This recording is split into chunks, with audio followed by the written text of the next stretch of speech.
ഇപ്പോൾ പലരിലും കണ്ടുവരുന്ന ഒരു പ്രശ്നമാണ് രാവിലെ എണീക്കുന്ന സമയത്ത് കാല് നിലത്ത് കുത്തുമ്പോൾ ഉപ്പൂറ്റി എന്നുള്ളൊരു വേദന. അപ്പോൾ അതെന്തുകൊണ്ടാണ്? നമ്മളെ പ്രാക്ടീസ് സാധാരണ മെടമ്പ് വേദനയ്ക്ക് കുറേ റീസൺസ് ഉണ്ട്. പക്ഷെ നമ്മൾ പൊതുവേ പറയുന്നത് പ്ലാന്റർ ഫേഷ്യേറ്റീസ് എന്നാണ്. നമ്മളെ കാലിൻ്റെ മെടമ്പിൻ്റെ അടിയിലൊരു പാടാണെന്ന് പറയുന്നത്, നമ്മൾ ഫേഷ്യ എന്ന് പറയുന്നത്.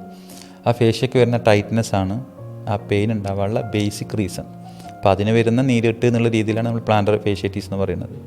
അത് കോമൺ ആയിട്ട് വരാനുള്ളൊരു കാരണം നേരത്തെ പറഞ്ഞ പോലെ സെൻട്രൽ ഒബീസിറ്റി എന്ന് പറയും, ഓവർ വെയിറ്റ് വരുന്നതാണ്. ഓവർ വെയിറ്റ് വന്ന ആളുകൾ സ്വാഭാവികമായിട്ടും അവർക്ക് രാവിലെ എണീക്കുന്ന സമയത്ത് പെട്ടെന്ന് നമുക്കൊരു ഫേഷ്യ ടൈറ്റ്നെസ്സിന് ഒരു കാരണം പറഞ്ഞല്ലോ, ഫേഷ്യ ടൈറ്റായി നിൽക്കണം. അപ്പോൾ ഫസ്റ്റ് 2-3 സ്റ്റെപ്പ് വരുന്ന സമയത്ത് ആ ഒരു ഫേഷ്യ റിലീസ് ചെയ്യുന്ന ഒരു സമയത്താണ് സിവിയറായിട്ട് പെയിൻ ഉണ്ടാവുക. അവരങ്ങനെ തന്നെ പറയും, ഡോക്ടർ ഒരു 4-5 സ്റ്റെപ്പ് കഴിഞ്ഞാൽ പെയിന് പോയി എന്ന് പറയും. അപ്പോൾ നമ്മൾ ശ്രദ്ധിക്കേണ്ട കാര്യം ഒന്ന് വെയിറ്റ് മെയിൻറ്റെയിൻ ചെയ്യണം എന്നുള്ളതാണ്. പിന്നെ അതുപോലെ കൃത്യമായിട്ടുള്ള എക്സസൈസ് ചെയ്യണം. നമുക്ക് പ്ലാന്റർ ഫേഷ്യ അല്ലെങ്കിൽ കാഫ് മസിൽ സ്ട്രെങ്ത് ചെയ്യണം, പ്ലാന്റർ ഫേഷ്യ റിലീസ് ചെയ്യുന്ന എക്സസൈസ് ചെയ്യണം, ബോഡി വെയിറ്റ് നമ്മൾ മെയിൻറ്റെയിൻ ചെയ്യണം.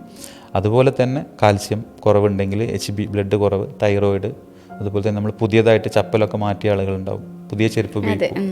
അങ്ങനത്തെ ചപ്പലൊക്കെ ഉപയോഗിക്കുന്ന ആളുകളാണെങ്കിൽ അത് ഈ മെടമ്പ് വേദന ഉണ്ടാവാനുള്ള സാധ്യതയുണ്ട്. അപ്പോൾ എന്താണോ റീസൺ, എന്താണോ അതിൻ്റെ കാരണം, ആ കാരണം മാറ്റിക്കഴിഞ്ഞാൽ മെടമ്പ് വേദന നമുക്ക് പൂർണ്ണമായിട്ട് മാറ്റാൻ പറ്റും.